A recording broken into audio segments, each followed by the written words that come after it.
எண்ணிக்கை விசையும் சமன். ஆகவே ஒரு வட்டப்பாதையில இயங்குது. அது ஓகே. ஆனால் இந்த இலத்திரன் இயங்குகின்ற போது பிளஸ் வலிமையான பிளஸ் ஏற்றம் தானே. வலிமையான பிளஸ் ஏற்றம் இருக்கிற ஒரு இதை நோக்கி இயங்குகின்ற போது ரெண்டு சமனா இருந்தா ஒரே வட்டப்பாதையில் இயங்க முடியும். வட்டப்பாதை சமமான இயக்கவியல்கள் இப்படி சொல்லுது. சரி. ஆனா ஒரு ஏற்றம் பெற்ற ஒரு துணிக்கு அசைகின்ற போது, தொடர்ந்து இயங்குகின்ற போது அவை கதிர்க்கலாம். ஏற்றம் பெற்ற ஒரு துணிக்கு இயங்குகின்ற போது என்ன செய்யும்? கதிர்ப்பு நடக்கும். கதிர்ப்பு நடந்தால் அதுல திணிவு என்ன செய்யும்? குறையும். மேக்ஸ்வெல்லும் அதை சொல்றாரு. ஒரு ஏற்றம் பெற்ற துணிக்கு அசைகின்ற போது தொடர்ந்து கதிர்க்கும். கதிர்த்தால் அங்க திணிவு இழப்பு நடைபெறும். திணிவு இழப்பு நடைபெற்றால் இங்க எம்வி ஸ்கேட் தானே. திணிவு இழப்பு நடைபெற்றால் எம்வி ஸ்கேட் மைய நோக்கு விசை இதுல பருமன் குறையறதால இது இன்னமும் வலிமையாக என்ன செய்யும்? இது இது இது கொண்டிருக்கிற சக்தியை இழக்கும். திணிவு குறைஞ்சா இயக்க சக்தி இழக்கும். இயக்க சக்தி இழக்கப்பட ஒரு நேரத்துல சக்தியை இழந்து இது இப்படியோ பிளஸ் நோக்கி ஸ்பைரல் ஆகி சுற்றி கருவுக்குள்ள வந்து அடையலாம். இப்படியோ வந்து கருவுக்குள்ள வந்து அடையலாம். ஏனே திணிவை இழக்க ஹாஃப் எம்வி ஸ்கொயர்ட் இயக்க சக்தியும் இழக்கப்பட அவை கருவினுடைய ஃபோர்ஸ் அப்படியோ இருக்கும். ஆகவே அதை நோக்கி அது அப்படியோ ஸ்பைரலாகவே சுற்றி கருவுக்குள்ள வந்து அடையலாம். ஏன்னா தொடர்ந்து திணிவை இழக்கலாம், இயக்க சக்தியை இழந்து அவை கடைசியா கருவை சுற்றி அடையலாம். அப்படி அடைஞ்சிச்சுன்னு சொன்னா அணு இருக்குமா? இலத்திரன் அங்கே இருக்குமா? சக்தி மட்டத்தில் இருக்குமா?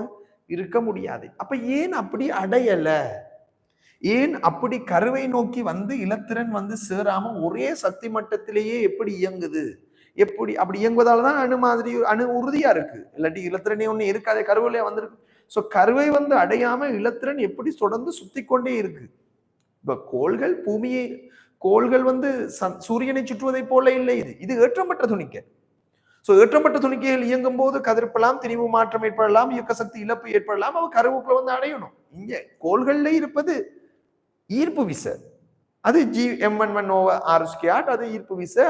அதுல அப்படி நடக்கிறல்ல, அப்படி கதிர்ப்பு நடக்கும். ஆனா ஏற்றப்பட்ட துணிக்கை இங்க இருப்பது மின் விசை, மின்புலத்தால ஏற்படுற மின்காந்த மின் விசை. அப்ப இதனால ஏற்படுற மின்புலத்துல விசை இப்படி கதிர்ப்பு நடைபெற்றால் இயக்க சக்தி இழக்கப்பட்டு ஒரு ஏற்றப்பட்ட துணிக்கைகள் சொந்தமான இயக்கத்துக்கு இது முரணா இருக்கு. ஏற்றப்பட்ட துணிக்கை தொடர்ந்து இயங்கும் போது இப்படித்தான் நடக்கும். ஆனா அதுக்கு இது முரணா இருக்கு. ஏன் இப்படி நடக்கலை என்பதை ரதர்ஃபோர்ட் சரியாக விளக்கவில்லை. அவர் ரதர்ஃபோர்டினுடைய கொள்கையில் உள்ள ஒரு குறைபாடுதான் ஏன் இந்த கருவை சுற்றி இயங்குகின்ற இலத்திரன் தொடர்ந்து அதே பாதையில் இயங்குது, கருவுக்குள்ள இவ்வாறு திணிவை இழந்து இயக்க சக்தியை இழந்து கருவை நோக்கி தொடர்ந்து கருவுக்குள் அவை சேரவில்லை என்பதை